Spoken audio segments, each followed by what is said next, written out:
4 দিনব্যাপী জেলা প্রশাসক সম্মেলন শুরু হবে কাল। এদিন সকাল 10:30টায় রাজধানীর ওসমানী স্মৃতি মিলনায়তনে সম্মেলন উদ্বোধন করবেন প্রধানমন্ত্রী তারেক রহমান। শনিবার সচিবালয়ে ব্রিফিংয়ে এসব তথ্য জানান মন্ত্রিপরিষদ সচিব ডক্টর নাসিমুল গনি। সম্মেলনের 34টি কার্য অধিবেশনে 1729টি বিষয়ে প্রস্তাবনা থাকলেও 498টি কার্যতালিকায় স্থান পেয়েছে। জনসেবা বৃদ্ধি, স্বাস্থ্যসেবা উন্নত করা, রাস্তাঘাট, ব্রিজ নির্মাণ, ভূমি ব্যবস্থাপনা বিষয়ে আলোচনা অগ্রাধিকার পাবে এবারের সম্মেলনে।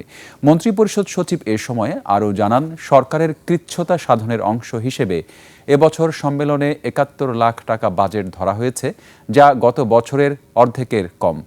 4 দিনের নানা আনুষ্ঠানিকতার মধ্যে রাষ্ট্রপতি, স্পিকার এবং প্রধান বিচারপতির সাথে জেলা প্রশাসকদের সাক্ষাৎ অনুষ্ঠান থাকবে। মূল স্পিরিটটা হলো একজন জেলা প্রশাসকের কাছে যে কাজ আসবে সেটাই তাকে করতে হবে।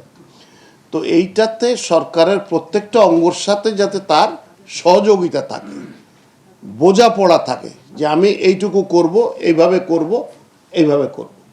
তো এই মূল বোঝাপড়াটাই এটার উদ্দেশ্য।